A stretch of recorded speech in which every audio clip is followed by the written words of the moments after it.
Hola, bidalketa honetan, bata teknologia digitalen bilduma berrikusketa honetan egin beharreko bidalketa da. Lehenengo Geniali aktualizatu egin behar da, gure zure teknologia bilduman eguneratu nesteka bat bidali behar da, eta gero teknologia horien mailakatze bat egin behar da. Klasifikazio bat egin behar da, irakasleek erabili dezake, berde izango da, hori irakasleak erabili dezake, baina baldintzekin edo kontu zibilita, eta gorria izango da, irakasleak ezin du erabili. Nik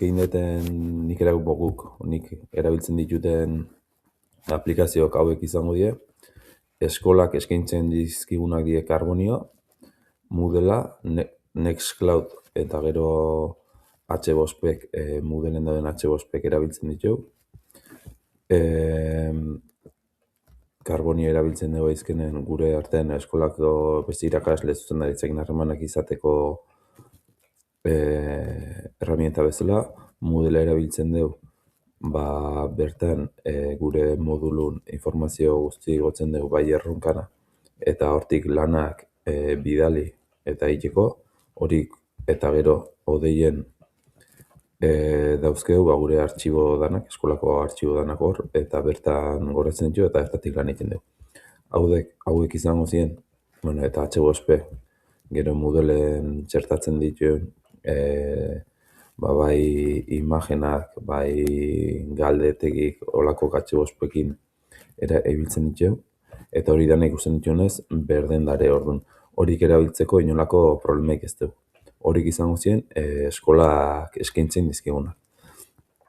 Gero, dauzkeu beste aplikazio batzuk, bai Padleta, WhatsAppa, ChatGPT, Loom, Canva, Wayground, horik izango ziren. Erabiltzen dituen beste aplikazio batzuk, eta horik ikusten den bezala, dare horin. Orduan, horin balin badare, ja zenbait ohar edo zenbait rekomendazio dare jarraitu beharra horik erabili ahal izateko. Vale? WhatsAppa erabiltzen dugu batez ikasleekin ez, da irakasleen arte gure mintegiko eta tailerren sortzen dien arazok eta holako bertatik momentun zeitun zaiteko, komunikatzeko, zaizkenen e-mailek ez digu holako berehalekotasunik eskaintzen, orduan hortako erabiltzen dugu WhatsAppa, baina besteekin Padlet, ChatGPT, Loom, Wayground, Canva hauekin erabiltzeko zenbait jarraibide zeitu behar dira. Hauen klasifikazioa egiteko zuek bidalitako estekan zein naiz, esteka eta baita web horri ontatio basau naiz, eta bertan sartu ditut aplikazioen izenak, eta hemendik behatea ze klasifikazio ematen dien. Bai, adibidez, sartzen badut.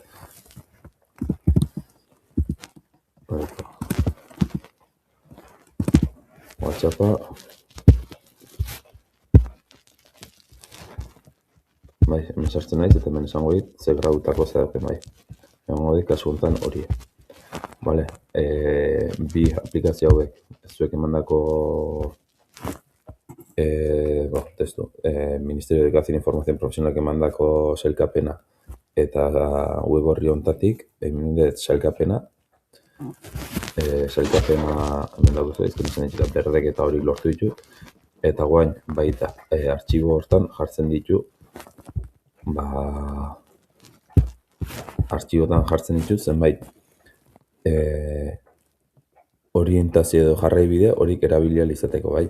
Ezkenen hemen jartzen ditu zenbait advertencias eta rekomendaziones horik dien aplikazio horiek ibiltzeko, bai, adibidez, aplikazio eta juten bagea, berdetan ez dago inolako dudaik, baina berdetan jartzen du ondo erabiltzeko, baina horitan nahi ez, siguiendo siempre lo establecido en los apartados advertencias y recomendaciones. Orduan, ohar horiek egin ditut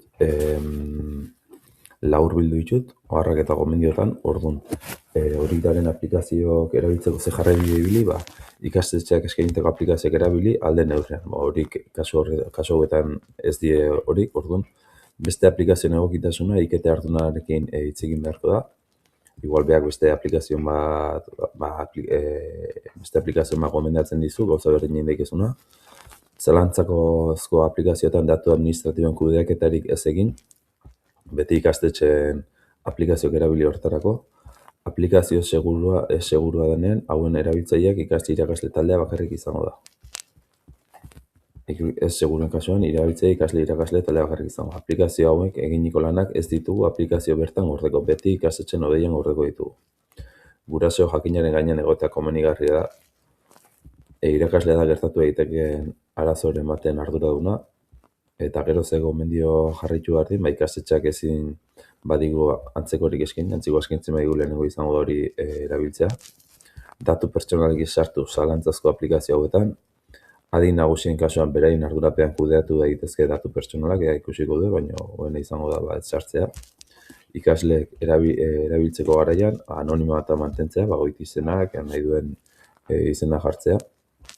Hornitzaileak aukeratzeko garaian, jarraitu beharko gomendioak, zerbitzaria non dagoen ziurtatu, hobena izango da Europar Batasunean kokatuta egotea, datuen trataeraren ardura norden ziurtatu, datuen titularren eskubideak zeintzuk diren ziurtatu, datuen kokapena non den, zenbat denbora metatuta egoten diren bertan txertatzen dituen datuk, aplikazioak eskaintzen dituen segurtasun baliabideak zeintzuk diren, datuak metaketa bideratzen duen zerbitzaria Europar Batasunean kokatua dagoen, edo segurtasun horriek egokia ditula ziurtatu. Orindaren aplikazioekin hauek erabiltzeko gomendio eta ohar hauek erabili beharko ditu aplikazio horik erabiltzeko. Gorrik ez dauket, eta gorri baldin bazen, saia beharko nintzen gutxienez hori dauken aplikazio bat erabiltzea ondongo neurri hauek zehituz. Hau izango da nire bideoa lehenengo bideoketa honei buruz.